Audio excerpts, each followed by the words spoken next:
So hi guys, this side. Today I'm talking about active principal state policy. Right. So let's start the lecture. तो जो active principle state policy है हमारी part 4 में दी गई है. Part 3 में क्या है? Fundamental rights. पार्ट 4 में क्या है? DPSP.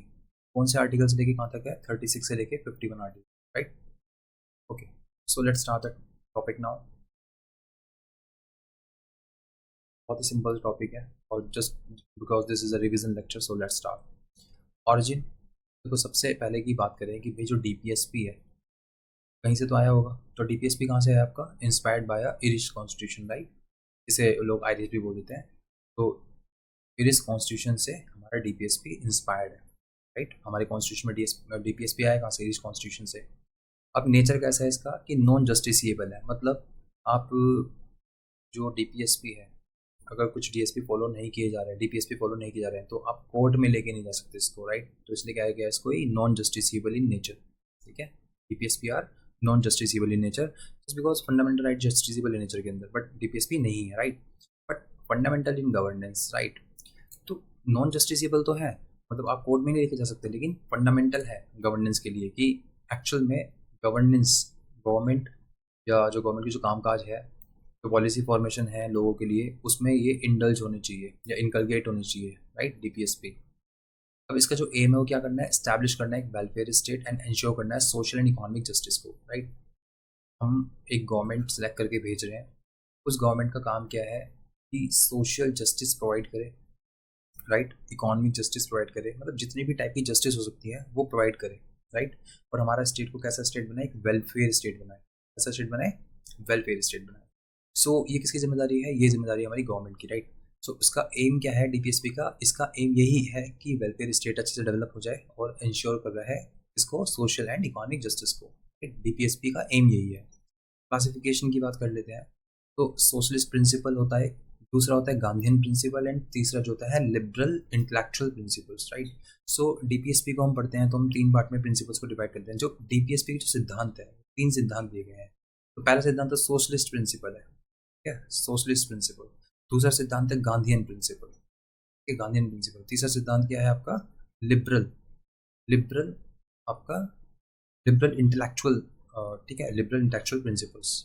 तो ये है Gandhian principle, liberal intellectual principles. Right. And first socialist principles. तो एक एक करके सारे प्रिंसिपल्स को हम रिवाइज करते हैं. राइट. तो सबसे पहले कौन सा प्रिंसिपल है? सबसे पहला है हमारा सोशलिस्ट प्रिंसिपल्स. उसमें है क्या? सोशलिस्ट प्रिंसिपल्स में क्या है?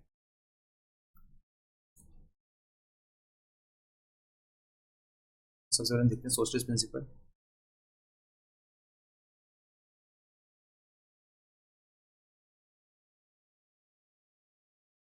सोशलिस्ट प्रिंसिपल में क्या करना है? प्रमोट करना है वेलफेयर को पीपल के. तो जो पीपल के जो वेलफेयर है उसको प्रमोट करना है सोशलिस्ट प्रिंसिपल में. पीपल को जो वेलफेयर है उसको प्रमोट करना है सोशलिस्ट प्रिंसिपल्स के अंदर. कौन सा आर्टिकल है? आर्टिकल 38. ठीक है. तो वेलफेयर के लिए आर्टिकल 38. फिर दूसरा प्रिंसिपल है equal pay for equal work. Right. कोई एक दिन काम कर रहा है, कोई एक दिन काम कर रहा है, उसका जो एक दिन का काम है 350 रुपीज़ मान के चलो. एक दिन का काम का बहुत कम है बट 850 मान लो. एक दिन के काम का 850. तो चाहे वो मेल हो चाहे वो फीमेल हो, उसको 850 रुपीज़ देने पड़ेंगे एक दिन के काम के लिए. तो इसे कहते हैं equal pay for equal work. Article 39. Right. दूसरा right to work, right to education, public assistance. कौन से आर्टिकल में? आर्टिकल 41. ये DPSP. Right. Right to work, right to education, public assistance, article 41. Just condition of work and maternity relief, article 42. Just मतलब justiciable condition. Right. कि आप कहीं काम कर रहे हो, वहाँ वॉशरूम अवेलेबल नहीं है. राइट. वहाँ पे पानी की पीने की व्यवस्था नहीं है सही तरीके से. This is not the thing. Right. Government को चाहिए कि वो एक जस्ट कंडीशन प्रोवाइड करे वर्क के लिए. और मैटरनिटी लीव, मतलब जो हमारी फीमेल होती हैं, ठीक है, वो जो चाइल्ड वगैरह होते हैं, तो उस केस में मैटरनिटी लीव प्रोवाइड की जाए उनको. ऐसा नहीं कि चौथा महीने चल रहा है, 5वां चल रहा है, वो काम कर रही है वहाँ पे. This is not a thing. Right. तो ये सब चीज़ें हमारी DPSP में दी गई है. और कौन से प्रिंसिपल दी गई है? सोशलिस्ट प्रिंसिपल में दी गई है. दूसरा रेज न्यूट्रिशन पब्लिक हेल्थ. तो न्यूट्रिशन को रेज किया जाए एंड पब्लिक हेल्थ को रेज किया जाए, ये भी DPSP में दिया गया है. आर्टिकल 47. अब लेट सपोज भी कोई भी चीज़ इसमें से क्या नहीं हो पा रही है, पूरी नहीं कर पा रही गवर्नमेंट, तो आप सीधे कोर्ट का दरवाज़ा नहीं खटखटा सकते इस चीज़ के लिए कि प्रमोट करना है वेलफेयर ऑफ पीपल, लेकिन गवर्नमेंट नहीं कर पा रही है तो आप सीधे कोर्ट चले गए। Not possible, right? Because it's a fundamental nature, it's not justiciable, right?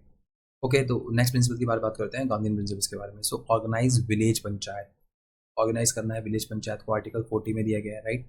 And promote करना है कॉटेज इंडस्ट्रीज को, आर्टिकल 43 में दिया गया है। प्रोटेक्ट करना है इंटरेस्ट को एस टीज आर्टिकल 46 में दिया गया है, राइट? प्रोहिबिट करना है इंटॉक्सिकेटिंग ड्रिंक्स को 47 में आर्टिकल दिया गया है, right? Preserve cattle breeds article 48 में दिया गया है। तो गांधीयन प्रिंसिपल्स के अकॉर्डिंग कौन कौन सी चीज़ दी गई है? तो सबसे पहले विलेज पंचायत को ऑर्गेनाइज करना है, वो आर्टिकल 40 में दिया गया है। किसमें दिया गया? आर्टिकल 40 में, राइट? प्रमोट करना है कॉटेज इंडस्ट्रीज को, तो आर्टिकल 43 में दिया गया है। फिर प्रोटेक्ट करना है इंटरेस्ट को एस टीज के, तो आर्टिकल 46 में दिया गया है। फिर प्रोहिबिट करना है इंटॉक्सिकेटिंग ड्रिंक्स को, आर्टिकल 47 में दिया गया, राइट? एंड प्रिजर्व करना है कैटल ब्रीड्स को, तो आर्टिकल 48 में दिया गया है। तो ये गांधीयन प्रिंसिपल्स हो गए। अब हमारा लास्ट प्रिंसिपल बच रहा है कौन सा? Liberal intellectual principles. Liberal intellectual principles, इसमें क्या क्या है? तो uniform civil code article 44, uniform civil code आप बहुत ज़्यादा चर्चा में है, राइट? रिसेंटली चर्चा में है, तो ध्यान रखना पड़ेगा कि uniform civil code article 44 and early childhood care article 45, protect environment article 48A and separate judiciary from executive article 50 and promote international peace article 51। So ये जितने भी केसेस बताए हैं लिबरल इंटेलेक्चुअल प्रिंसिपल्स के से रिलेटेड है। दोबारा दोहराते हैं, uniform civil code liberal intellectual principles related article 44, early childhood care article 45, protect environment article 48A and separate judiciary from executive article 50 and promote international peace article 51। So this is the thing, right? So actually this is the thing, this is done for DPSP and बहुत ज़्यादा important है। आपने पढ़ा होगा पहले से, या जिसने भी नहीं भी पढ़ा है फिर भी आपको सब रिवाइज होने वाला है अच्छे से, right? So makes your notes on, and अगर PDF चाहिए तो टेलीग्राम चैनल है मेरे पास, राइट? सो वहाँ पे एनरोल कर लेना, राइट? तो thank you, take care, bye bye, good night, next lecture में, बाय।